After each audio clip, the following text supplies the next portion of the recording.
wanajisifu na kujivuna kwamba kesho tutaingia mji fulani, tutafanya biashara na kupata faida. Yakobo anawauliza, uzima wenu ni nini?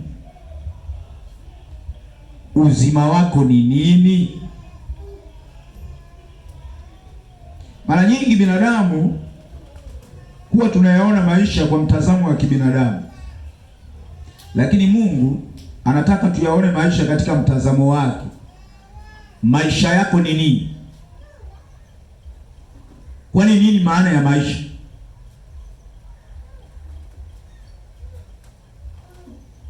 Unayaonaje maisha? Kwani maisha ni nini?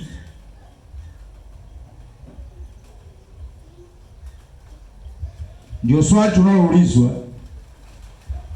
Uzima wako ni nini?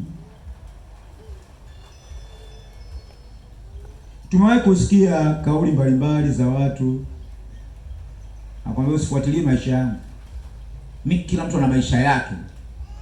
Kwani maisha ni nini?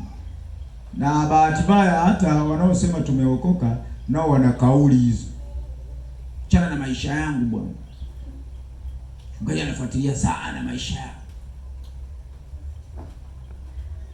Kwani maisha yako ni nini?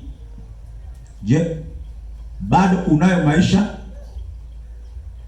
Kama bado unayo ya kwako, ulimpa nini Yesu? Siku ulipookoka ulisema nimeyatoa maisha yangu kwa Yesu. Uliwahi kuyachukua?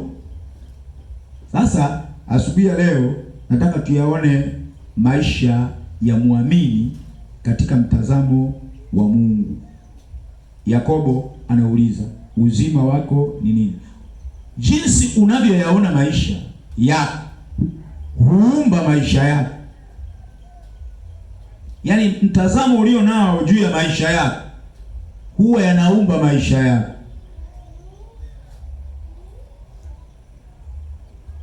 Namna unavyoyaona maisha yako huumba maisha yako. Jinsi unavyoyaelewa au unavyoelewa maana ya maisha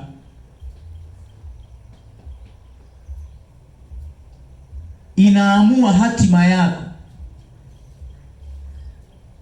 Narudia. Jinsi unavyoyaona maisha, mtazamo ulionao juu ya maisha huumba maisha yako. Hakuna anayekuumbia. Hata shetani hawezi kukuumbia. Ni namna ninavyoyaona maisha yangu, ni namna unavyoyaona maisha yako huumba maisha yako. Unajua hivyo ulivyo, wala hata pepo hahusiki, wala Roho Mtakatifu hahusiki. Ni wewe mwenyewe unaumba maisha yako kwa namna unavyoyaona.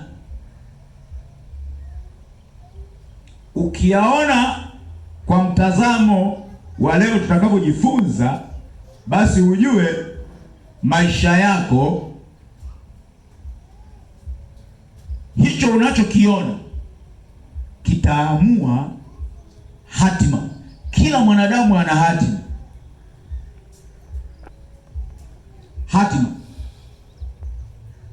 Kwa waongo wa siku hizi wanaita hiyo hatima bahati au nyota. Hatima. Kila mtu unayemwona duniani ana hatima yake.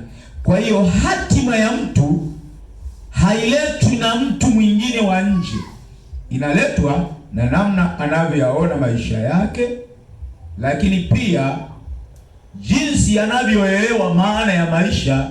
Hiyo hutoa hatima, inakupa hatima.